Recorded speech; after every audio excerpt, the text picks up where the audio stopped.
तो welcome to my YouTube channel TM class BJP. एक बार फिर से स्वागत है नए वीडियो के साथ। इस वीडियो में हम जो देखने वाले हैं इस वीडियो में हम देखेंगे वन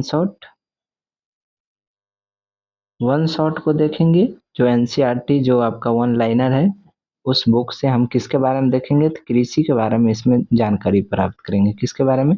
कृषि के बारे में। जितने भी इनमें वीवीआई क्वेश्चन रहेंगे उन सभी को वन शॉट के रूप में हम क्या करेंगे, इसको देखेंगे। और ये पर्सनली किस चैप्टर पे आधारित रहेगा, तो कृषि क्षेत्र पर ये आधारित रहेगा। ठीक है, जो सभी एग्जाम के लिए है।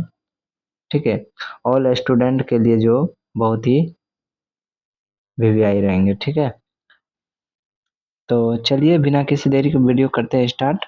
तो सबसे पहले हम जानेंगे कृषि क्या होता है, तो इसको देखेंगे, उसके बाद इसके बारे में आगे धीरे धीरे बढ़ेंगे। ठीक है, तो चलिए। तो सबसे पहले हम बात करते हैं एग्रीकल्चर का। जो कृषि का जो इंग्लिश होता है वो होता है एग्रीकल्चर। ठीक है, एग्रीकल्चर। तो अब देखिए एग्रीकल्चर का ये जो उत्पत्ति हुआ, ये हुआ कहाँ से, इसके बारे में हम थोड़ा सा चर्चा करते हैं कि आखिर ये एग्रीकल्चर का जो उत्पत्ति हुआ है ये कहाँ से हुआ है और कैसे हुआ है, किस तरह से हुआ है, इन्हीं के बारे में हम चर्चा करेंगे, एग्रीकल्चर के बारे में। तो देखिए, तो एग्रीकल्चर जो है इसका जो उत्पत्ति हुआ है वो शब्द की उत्पत्ति लैटिन भाषा के द्वारा हुआ है। किसके भाषा के द्वारा? लैटिन भाषा के द्वारा हुआ है। और ये दो शब्द के द्वारा हुआ है, एक हुआ है एग्री, दूसरा हुआ है कल्चर। ठीक है, एक हुआ है एग्री, दूसरा क्या है? कल्चर। और दोनों को जब हम जोड़ देते हैं तो तब क्या प्राप्त होता है हमको? एग्रीकल्चर। ठीक है, यानी कि आपका एक हो गया एग्री, एग्री, और दूसरा क्या हो गया आपका? Culture, culture. इन दोनों का कॉम्बिनेशन से हमारा क्या प्राप्त होता है? एग्रीकल्चर प्राप्त होता है। ठीक है, तो इसमें तो हमको समझ में आ गया कि एग्रीकल्चर कहाँ हुआ। तो अब इसका अर्थ बताते हैं। एग्री का अर्थ होता है क्या? मिट्टी, यानी सोयल जिसको बोलते हैं। एग्री का अर्थ क्या निकला? मिट्टी। और कल्चर का मतलब क्या हो गया? कृषि। कल्चर का मतलब क्या हो गया? कृषि, यानी कि आपका जो खेती बाड़ी है वो। तो ये दोनों यानी कि मिट्टी और खेती दोनों का कॉम्बिनेशन ही हमारा क्या कहलाता है? कृषि, यानी कि एग्रीकल्चर कहलाता है। ठीक है, चलिए आगे। और इसमें क्या है कि इस भारत का अगर हम बात करें, ऋतु के आधार पर इसे 3 भाग में बाँटा गया है। भारत में अगर ऋतु की बात करें तो इस फसल को कितने भाग में बाँट दिया है? 3 भाग में मौसम के आधार पर बाँट दिया है। तो पहला क्या है? रबी फसल। क्या है? रबी फसल। ठीक है, रबी फसल को हम जानेंगे। फिर दूसरा क्या है? खरीफ फसल है। तीसरा क्या है? जायद फसल है। तो याद रखिएगा कि मौसम के आधार पर यानी ऋतु के आधार पर भारत की फसल को कितने भाग में? मुख्य रूप से 3 भाग में। तो पहला क्या है? रबी फसल। क्या है? रबी फसल। और दूसरा क्या है? खरीफ फसल। तीसरा क्या है? जायद फसल। इन तीनों को आपको बहुत ही अच्छे तरीक़ा से याद रखना है। ये आपके लिए क्या है? वीवीआई है, ये सभी स्टूडेंट के लिए। ठीक है, तो चलिए जानते हैं रबी फसल क्या होता है। ये शीतकालीन फसल होता है। ठीक है, ये थोड़ा शीतकालीन में ये क्या होता है कि उस टाइम जो जैसे कि ठंडी और गर्मी का कॉम्बिनेशन होता है तो शीत का कॉम्बिनेशन रहता है। तो वो रबी फसल उसी टाइम में होता है। और इसमें कौन-कौन सी फसल होता है? तो ये होता है गेहूँ, जौ, चना, मटर और सरसों, मसूर और आलू, ये सब आदि उस टाइम क्या होता है? लगाया जाता है इस फसल में। और ये इसकी जो अवधि है अक्टूबर नवंबर में इसमें क्या होता है? लगाया जाता है। वही हम आपको बोले कि जब ठंडी स्टार्ट होने वाला रहता है। और मार्च अप्रैल में इसको फिर क्या करते हैं? हम काट लेते हैं, यानी कि ठंडी जाने वाला रहता है। ठीक है, और खरीफ फसल का अगर हम बात करें तो खरीफ फसल का अगर बात करें तो ये जो होता है आपका ग्रीष्मकालीन फसल होता है, जो कि आपका गर्मी में स्टार्ट होता है। ठीक है, यानी सॉरी गर्मी, वर्षा में, वर्षा में ये स्टार्ट होता है। ठीक है, ये किसमें स्टार्ट होता है? वर्षा में। तो इसमें इसका मुख्य क्या है? चावल है, ज्वार है, बाजरा है, मक्का है, तिल है, मूंगफली, उड़द, कपास, रागी, सोयाबीन आदि, ये सभी फसल क्या क्या चीज़ में आते हैं? खरीफ फसल में आते हैं। ठीक है, तो इसमें मेनली आपको क्या याद रखना, अगर रबी की फसल के बारे में मुख्य फसल पूछेगा तो गेहूँ याद रखिएगा। और खरीफ फसल पूछेगा तो क्या याद रखना है? चावल याद रखना है। ठीक है, अब बात करें इसकी कि इसमें कब स्टार्ट होता है, तो जून जुलाई में। जैसा कि हम बताएँ कि जून जुलाई में इसको क्या करते हैं, खरीफ फसल को रोप दिया जाता है, यानी कि लगाना प्रारंभ कर देता है, ठीक है? जून जुलाई में। अब हम ये भी बताएँ कि जून जुलाई में मानसून क्या होता है, इसमें आना स्टार्ट हो जाता है और ये अक्टूबर नवंबर आते-आते इसको क्या करते हैं, हम काट लेते हैं, ठीक है? अब बात करते हैं जायद फसल की। जायद फसल का बात करें तो ये दोनों का बीच का हिस्सा है, यानी कि ये जो आप देखते हैं रबी फसल और खरीफ फसल, इन दोनों के मध्य में जायद फसल होते हैं। इसमें मेनली आपसे तरबूजा, खरबूजा और ककड़ी, खीरा, भिंडी आदि जो विभिन्न प्रकार की सब्जियों की खेती होती है, ये इसी फसल में की जाती है, ठीक है? और इसका जो रोपने का प्रक्रिया है, यानी कि लगाने का प्रक्रिया, ये मार्च अप्रैल में और जून जुलाई में काट दिया। ये बहुत कम ही अवधि में इसको प्राप्त, यानी कि इससे उसका फसल को काट दिया जाता है और इससे पैसा जो होता है रेवेन्यू कमा लेता है, ठीक है?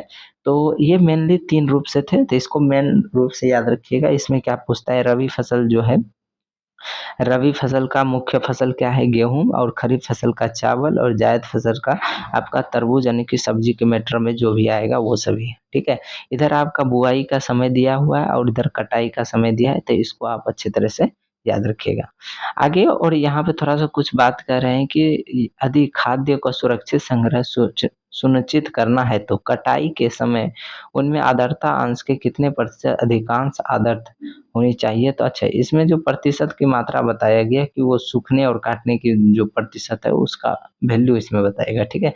ये ज़्यादा कुछ है नहीं। चलिए जो-जो वीवीआई था हम यहाँ बता दिए कि भारत में टोटल कितना, तो 3 फसल है, रबी, खरीफ और जायद। और रबी फसल का मुख्य फसल गेहूँ है, खरीफ फसल का चावल है और जायद फसल का तरबूज है, ठीक है? चलिए आगे बढ़ते हैं।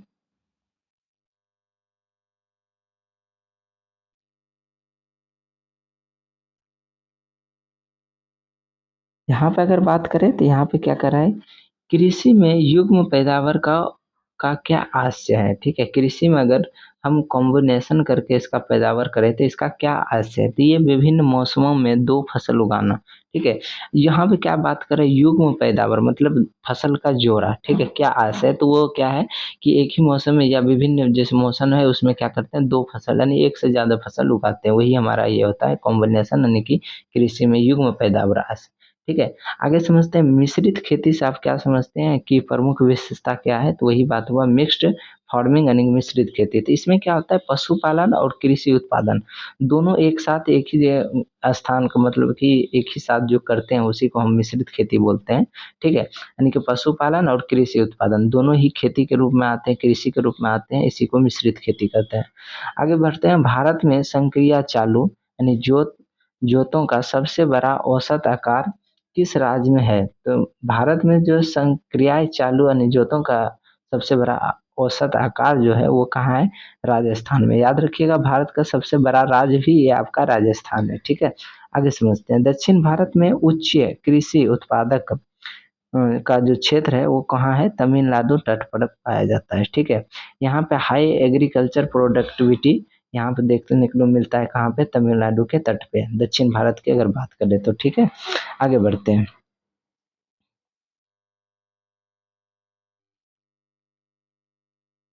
यहाँ पे अगर बात करें तो इसमें क्या करा है कि भारत में रासायनिक उर्वरकों जो केमिकल जो फार्मेटिंग उसमें जो यूज़ किया जाता है फार्मर में यानी कि खेती करने के लिए, तो इसमें क्या करा है कि 2 सबसे बड़ा उपभोक्ता राज्य कौन-सा है? जो भारत में रासायनिक उर्वरक यानी केमिकल का इस्तेमाल करते हैं, वो सबसे बड़ा कौन-सा है?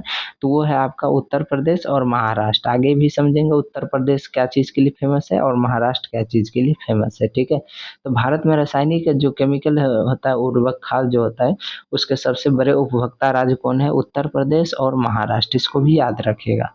आगे समझते हैं पुनर्भरण योग्य भौम जल का यहाँ पे बात कर रहे हैं, भौम जल संसाधन में कौन-सा राज्य सबसे संपन्न है? तो उसको याद रखिएगा उत्तर प्रदेश, ठीक है? भुवन राज्य में भौम जल में संसाधन में कौन-सा राज्य सबसे संपन्न है? भौम जल क्या होता है इसको भी समझ लेते हैं। भौम जल भूमि के अंदर जो जल होता है उसको संरक्षित भी करता है तो उसी को भौम जल बोलते हैं, ठीक है? आगे समझते हैं भारत में अनुबंध कृषि, ठीक है, कॉन्ट्रैक्ट फार्मिंग को लागू कब करने वाला प्रथम राज्य कौन-सा है? यहाँ पे अनुबंध कृषि को बात कर रहा है कि भारत में लागू करने वाला कौन-सा राज्य है? तो पंजाब है। याद रखिएगा ये खेती करने के मामले में ये बहुत आगे रहता है पंजाब, ठीक है, आगे समझते हैं और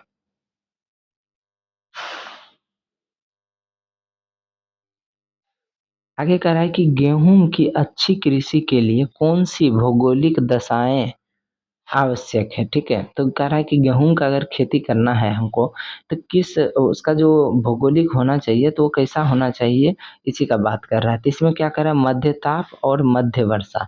इसमें तो ना ही आपको ज़्यादा वर्षा की ज़रूरत पड़ती है, ना ही ज़्यादा गर्मी की ज़रूरत पड़ती है। इसीलिए आप इसका जो अगर देखें तो ये कौन-सा जो हमारा गेहूँ है, वो कौन-सा फसल में आता है, तो रबी फसल में आता है, ठीक है? कौन-सा फसल में? रबी। और रबी फसल कब लगाया जाता है? तो नवंबर, जो कि पीछे भी हम बता दें, नवंबर और अक्टूबर के बीच में इसे क्या करते हैं, लगाया जाता है, ठीक है? और इसको जब मार्च अप्रैल के बीच में क्या करते हैं, काट लेते हैं, सॉरी मार्च जून जुलाई में काटते हैं, जून जुलाई के आसपास इसको क्या करते हैं, इस काट लेते हैं, ठीक है?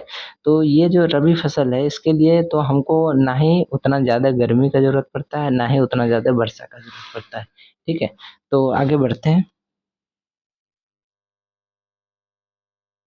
आगे बहुत प्यारा सा क्वेश्चन है कि चावल की कृषि के लिए 100 सेमी से अधिक वर्षा और 25 डिग्री सेल्सियस से उच्च ताप आदर्श जलवायु दशाएं मानी जाती है। कहने का मतलब है कि अगर चावल का खेती करना है तो आपको 100 सेमी से अधिक वर्षा उस टाइम का होना चाहिए और उसका जो तापमान होना चाहिए वो कितना होना चाहिए, 25 डिग्री से उच्च तापमान रहना चाहिए, ठीक है? ये ऐसा अच्छा माना जाता है कि चावल का खेती आपका उस टाइम बहुत अच्छा हो जाएगा, ठीक है? आगे समझते हैं। कर है कि कल्याण सोना, ठीक है? कल्याण सोना किस फसल की एक किस्म है, ठीक है? यहाँ पे क्या बात कर रहा है, कल्याण सोना किस फसल की एक किस्म है, तो उसको याद रखिएगा, गेहूं। कौन सा होगा जाएगा, गेहूं। गेहूं फसल जो है, जो कल्याण सोना का एक किस्म का प्रकार का, एक किस्म प्रकार का क्या है, जैसे कि इसमें बीज होता है ना, गेहूं का अलग अलग बीज कैटेगरी, तो उसी कैटेगरी में ये भी आता है, कल्याण सोना गेहूं कैटेगरी का, ठीक है? एक किस्म का बीज है। आगे समझते हैं। भारत की प्रमुख खाद्य फसल कौन सी है, तो इसको याद रखिएगा, चावल। और चावल सबसे ज्यादा कहाँ पे होता है, तो पश्चिम बंगाल में। कहाँ पे होता है, पश्चिम बंगाल में आपका ज्यादा चावल की खेती उत्पादक किया जाता है, ठीक है? चावल का चावल का खेती सबसे ज्यादा कहाँ पे, तो याद रखिए, भारत का भी क्या है, भारत का प्रमुख खाद्य फसल भी क्या है, चावल है, ठीक है? आगे बढ़ते हैं।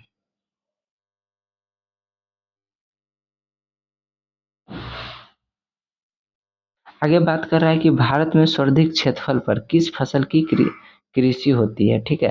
कह रहा है कि भारत में सबसे ज्यादा क्या चीज का खेती किया जाता है, तो याद रखिएगा, धान। ये हम पहले भी बताए, जिसे हम चावल भी बोलते हैं, ठीक है?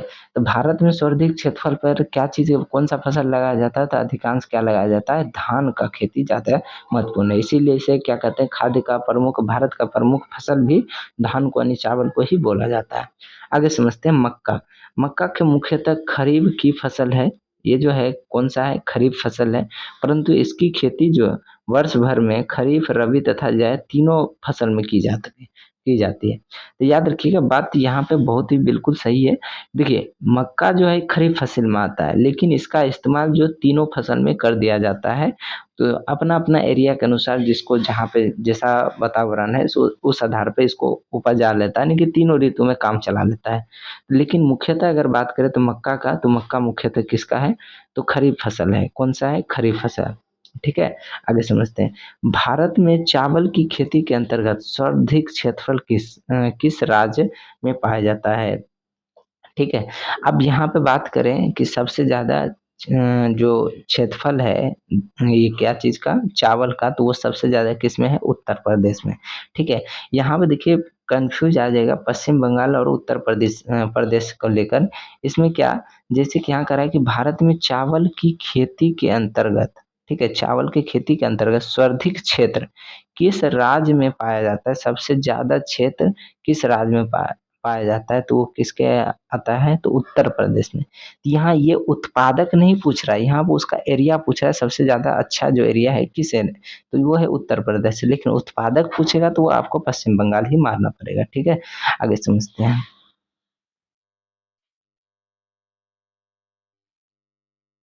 यहाँ कह रहा है कि भारत में चावल की खेती, अच्छा ये तो क्वेश्चन हो गया, आगे बढ़ते हैं यहाँ पे। भारत में किस क्षेत्र को चावल का कटोरा कहा जाता है? इसको भी वीवीआई याद रखिएगा। चावल का कटोरा किसे कहता है? तो यहाँ पे किस राइस को कहा जाता है? तो यहाँ पे याद रखिएगा कृष्णा गोदावरी डेल्टा क्षेत्र, ठीक है। क्या चीज? कृष्णा गोदावरी डेल्टा क्षेत्र को ही हम क्या बोलते हैं? कि कृष्णा गोदावरी, ये जो कि पश्चिम बंगाल के जो खाड़ी है वहाँ पे उपस्थित है, ठीक है। आगे समझते हैं।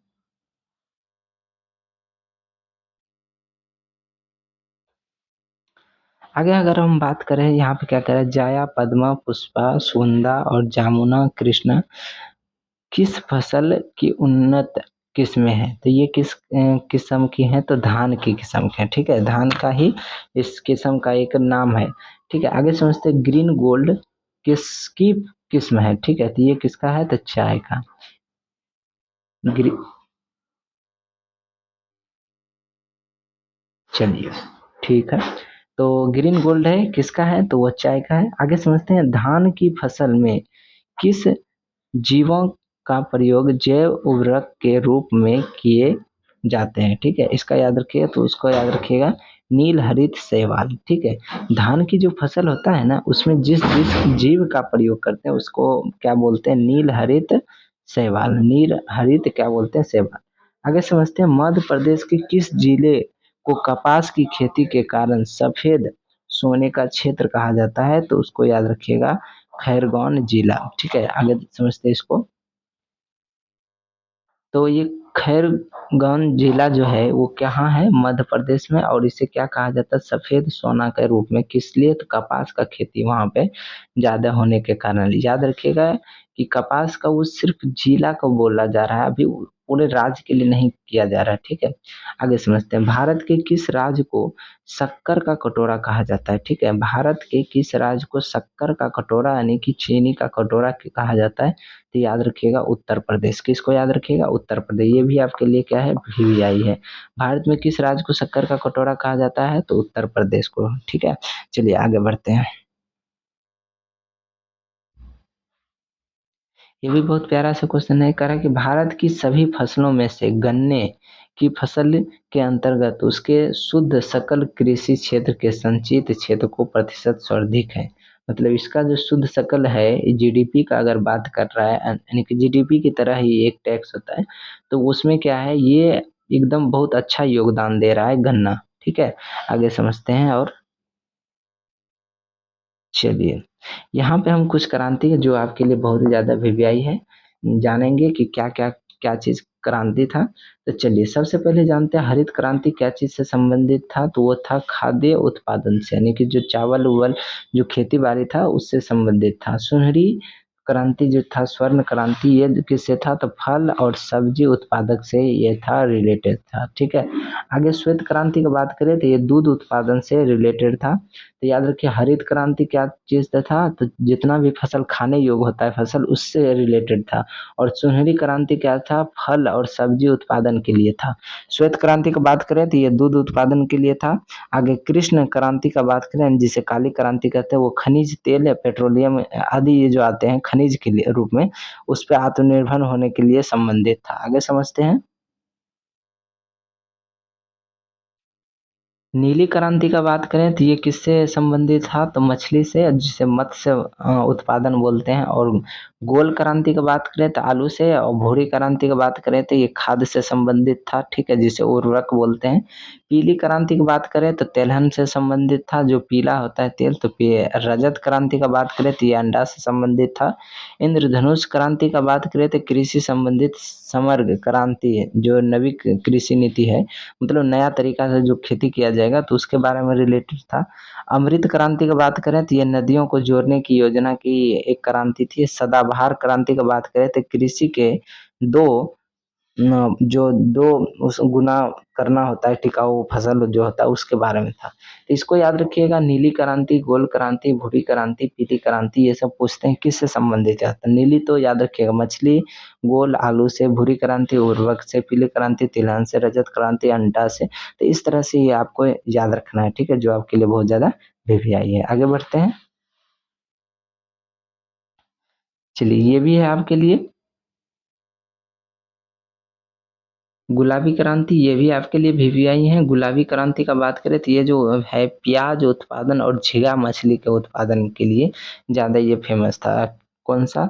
तो गुलाबी क्रांति। लाल क्रांति की बात करें तो ये मांस मीट के और मांस हो गया और टमाटर हो गया, इसके उत्पादन के लिए ज़्यादा क्या थे? फेमस थे। तो ये हमारे क्या थे? क्रांति जो आपके लिए बहुत ज़्यादा क्या थे? वीवीआई थे। जिसको जिसको हम वीवीआई बोले हैं उसको ज़रूर आप एक बार कॉपी में नोट कर लीजिएगा वीडियो को पॉज करके, ठीक है।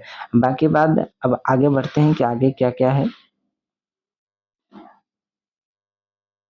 चलिए, तो आगे का बात कर रहा है कि बाजरे की कृषि जलवायु में की जाती है। तो किस जलवायु में किया जाता है? तो उष्ण एवं शुष्क, ठीक है। उष्ण एवं शुष्क की जलवायु में, ये दोनों के जलवायु में इसका किया जाता है। शुष्क भूमि के लिए सर्वाधिक उपयुक्त फसल कौन सी है? जो शुष्क का मतलब क्या हुआ? सूखा। तो सूखा जो जमीन के लिए कौन सा फसल सबसे ज्यादा अच्छा रहता है? तो वह याद रखिएगा, मूंगफली, ठीक है। कह रहा है ओस और बोरों की किस फसल की किस्में हैं? तो धान फसल की, ठीक है। औस और बोरों किस फसल की किस्में हैं? तो धान की फसल की किस्में हैं। आगे बात करें, भारत में सोयाबीन अग्रणी उत्पादक राज्य कौन सा है? तो इसको याद रखिएगा, मध्य प्रदेश। भारत में सबसे ज्यादा सोयाबीन कहाँ होता है? तो मध्य प्रदेश में, ठीक है। ये भी आपके लिए वीवीआई है। भारत में सबसे ज्यादा सोयाबीन कहाँ होता है? तो मध्य प्रदेश में होता है, ठीक है। चलिए आगे बढ़ते हैं। आगे है कौशल किस फसल की उन्नति प्रजाति है? कौशल, तो ये किसका है? तो मूंगफली का। और भारत में सोयाबीन का बात करें सबसे ज्यादा तो वो कहाँ है? मध्य प्रदेश में, ठीक है।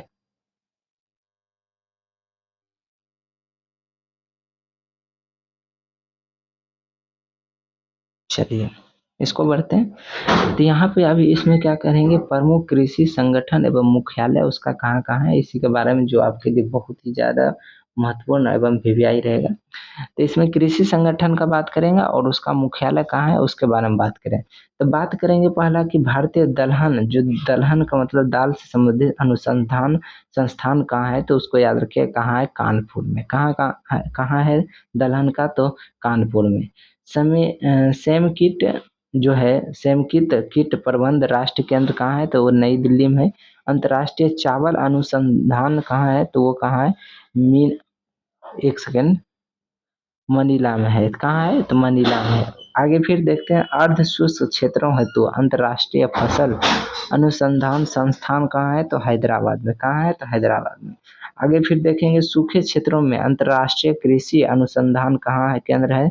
तो ओलोपो में। कहाँ है? ओलोपो में। आगे बढ़ते हैं,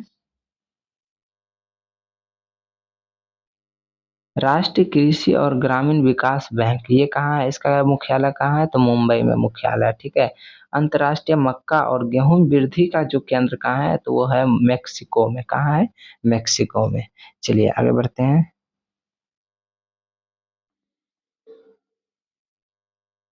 चलिए, तो इसमें कह रहा है किस फसल में नाइट्रोजन संचयित करने की क्षमता सर्वाधिक होती है? तो वो है दलहनी फसल में, ठीक है। दलहनी फसल में क्या होता है, नाइट्रोजन ज़्यादा उसको सोखने की क्षमता उसमें रहती है। तो अगर पूछेगा आपसे किस फसल में नाइट्रोजन सबसे ज़्यादा संचयित करता है, तो वो कौन करता है? दलहनी करता है। दलहनी के बारे में और थोड़ा सा जानते हैं। दलहनी फसल हेतु कोबाल्ट आवश्यक है तथा कोबाल्ट राइजोबियम जीवाणु होते हैं, नाइट्रोजन स्थिरीकरण के लिए आवश्यक तत्व है, ठीक है। आगे समझते हैं, इसमें भारत के 3/4 से अधिक कच्चा रेशम किन किन राज्यों से प्राप्त होता है? तो उसको याद रखिएगा, कर्नाटक एवं आंध्र प्रदेश, ठीक है। भारत का जो 3/4 से अधिक जो हिस्सा है आपका कर्नाटक और आंध्र प्रदेश से ये कपास यानी कि आते हैं, यानी कि कच्चा रेशम वहां से उपस्थित यानी कि राज्य में भेजे जाते हैं, ठीक है। चलिए आगे बढ़ते हैं।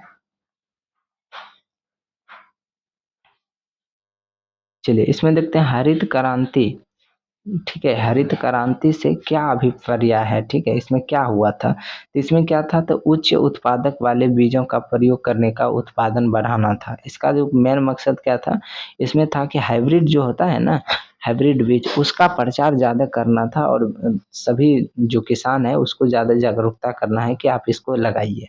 आगे समझते हैं, हरित क्रांति का सर्वाधिक लाभ किस फसल को उत्पादित हुआ हुआ एवं उत्पादकता हुआ? तो उसको याद रखिए, गेहूँ। इसमें तो ज़्यादा कुछ तो नहीं हुआ, लेकिन सबसे ज़्यादा इसमें देखने को मिला तो वो गेहूँ में ज़्यादा इसमें ज़्यादा फायदा देखने को मिल रहा था। किस क्रांति से? तो हरित क्रांति से, ठीक है। आगे समझते हैं, हरित क्रांति में किस फसल की सर्वाधिक उत्पादक किया गया? तो याद रखिएगा, मैक्सिकन गेहूँ।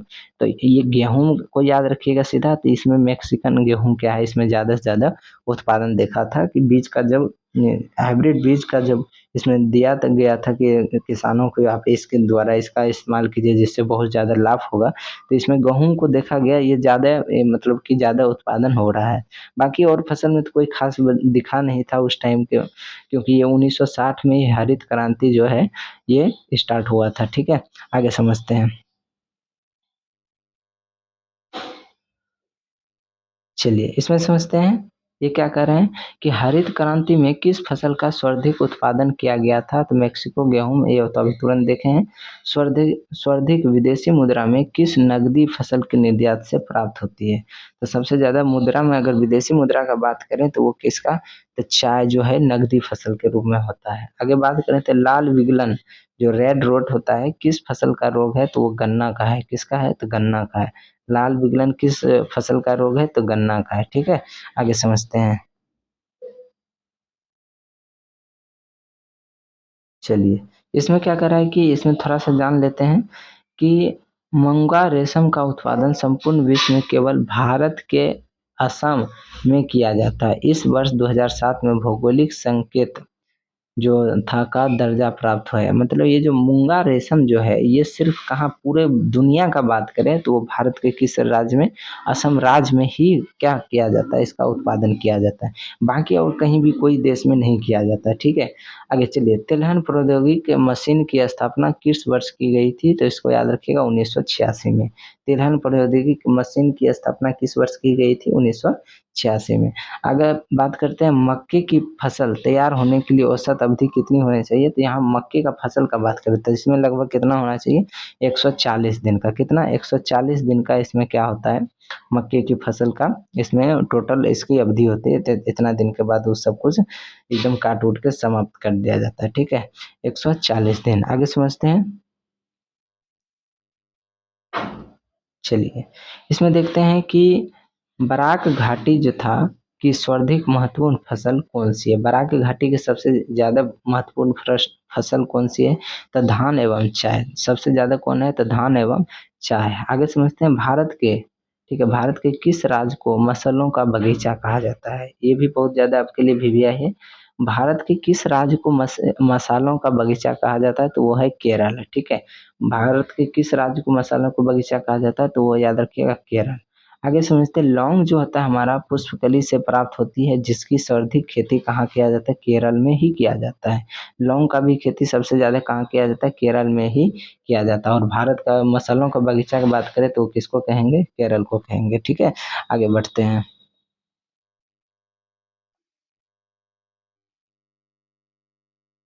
चलिए, आगे क्या कह रहा है कि भारत में काला सोना जो जिसे ब्लैक गोल्ड कहते हैं के रूप में कौन-सा मसाला जाना जाता है? काला सोना का बात करें तो वो काली मिर्च है, ठीक है?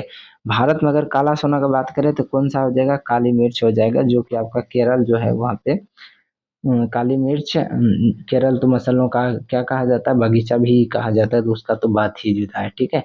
आगे समझते हैं भारत में सर्वाधिक काजू काजू कहाँ पे उत्पादन होता है? तो वो महाराष्ट्र में। सबसे ज़्यादा काजू कहाँ पे उत्पादक होता है? तो महाराष्ट्र में। शक्तिमान 1 और शक्तिमान 2 किस फसल का आनुवांशिक मतलब कि परिवर्तित रूप है? जो एक कंपनी जैसे कि मकई होता है तो बहुत प्रकार का कंपनी 365, 55, 56 ऐसा नाम रहता है तो उसी तरह का रहा है शक्तिमान 1 और शक्तिमान 2 ये किस फसल का एक रूप है? तो वो किसका है? मक्का का है, ठीक है? किसका है? मक्का का। आगे समझते हैं। आगे क्या करें वाणिज्यिक जो कमर्शियल जो था स्तर पर केसर केसर का उत्पादक किस राज्य में होता है? तो वो याद रखिएगा जम्मू कश्मीर में, ठीक है? ये सेब भी उधर ही जम्मू कश्मीर का होता है और यहाँ पे केसर का उत्पादक भी पूछेगा तो वो आपको याद रखना है जम्मू कश्मीर में होता है, ठीक है? चलिए आगे बढ़ते हैं।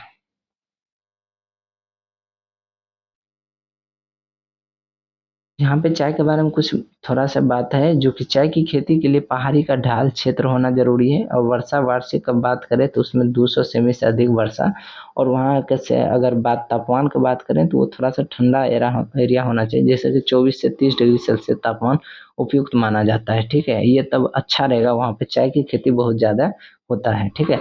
आगे समझते हैं प्रसंस्करण है तो आलू की सबसे अच्छी किस्म कौन सी है, तो उसको याद रखिएगा कौन सा है, तो कुफरी चिप सोना, ठीक है, कुफरी चिप सोना टू। इसी को कौन सा है, आलू का अच्छा किस्म माना जाता है। ललित किस फसल की उन्नति किस्म है, तो उसको याद रखिएगा अमरूद। ललित जो किस फसल की उन्नत किस्म है, तो अमरूद को माना जाता है, ठीक है। चलिए आगे बढ़ते हैं।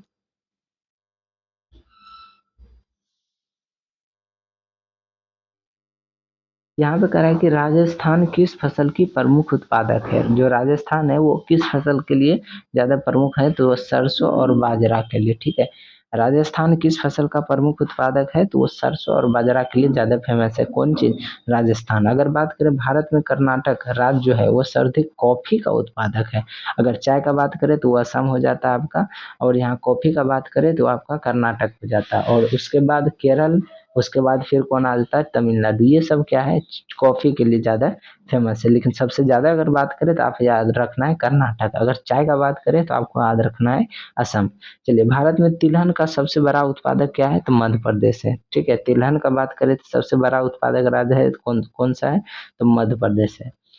उकठा रोग कौन सी फसल को प्रभावित करता है, तो चना को ज़्यादा ये प्रभावित करता है उकठा रोग, ठीक है। भारत में जूट की सर्वाधिक खेती किस राज्य में होता है, तो पश्चिम बंगाल में होता है। जूट की खेती सबसे ज़्यादा कहाँ पे होता है, तो पश्चिम बंगाल में होता है। आगे फिर चलिए, यहाँ पे कह रहा है भारत का सबसे बड़ा कपास उत्पादक राज्य, ठीक है, एक सेकेंड। भारत का सबसे कपास उत्पादक राज्य कौन सा है, तो महाराष्ट्र है। यहाँ किसका बात कर रहा है, सबसे बड़ा कपास उत्पादक राज्य कौन सा है, तो वो महाराष्ट्र है। और भारत का सबसे बड़ा रबर और नारियल उत्पादक का बात करें तो वो केरल ज़्यादा फेमस है। भारत में सबसे ज़्यादा रबर और नारियल का बात करें तो कौन सा फेमस है, केरल, ठीक है। और सबसे ज़्यादा कपास का बात करें तो वो आपका हो जाएगा महाराष्ट्र। भारत के किस राज्य में कहुआ रबर तंबाकू की कृषि की जाती है, तो उसको याद रखिएगा कर्नाटक। भारत में तंबाकू का सर्वाधिक उत्पादक राज्य कौन है, आंध्र प्रदेश है, ठीक है। सबसे ज़्यादा तंबाकू कहाँ होता है, तो आंध्र प्रदेश में इसको सबसे ज़्यादा उगाया जाता है, ठीक है। इसमें बहुत ज़्यादा वीविया वीविया क्वेश्चन है, तो आप उसको एक बार जरूर देखिएगा, ठीक है। इसको जरूर कॉपी में उतारिएगा। चलिए आगे फिर बढ़ते हैं। अच्छा, इसको एक बार और रिपीट करते हैं। भारत का सबसे बड़ा जो उत्पादक में है कपास को, वो महाराष्ट्र है। और नारे रबर का बात करें तो वो केरल हो जाएगा। कहुआ रबर और तंबाकू की बात करें तो कर्नाटक। लेकिन तंबाकू का, सिर्फ तंबाकू की अगर बात करें तो वो आंध्र प्रदेश सबसे आगे है, ठीक है, उत्पादक के मामले में। चलिए आगे बढ़ते हैं। चलिए, भारत में चार गन्ना उत्पादक राज्य है जो कि घटते क्रम में आपको दिया है। तो सबसे पहले क्या चीज है, एक सेकेंड।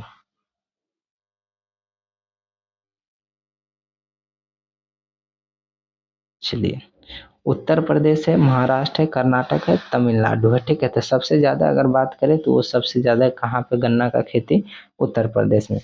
किन दो फसलों के उत्पादन में उत्तर प्रदेश को प्रथम राज्य मतलब स्थान है, तो वो है गेहूं और गन्ना को, ठीक है। गेहूं और गन्ना को। अगर चावल का बात करें तो वो आपको पश्चिम बंगाल याद रखना है। लेकिन अगर सबसे ज़्यादा गेहूं का बात करें तो वो किसका हो जाएगा उत्पादन, तो वो हो जाएगा उत्तर प्रदेश। और गन्ना का बात करें तो वो भी उत्तर प्रदेश।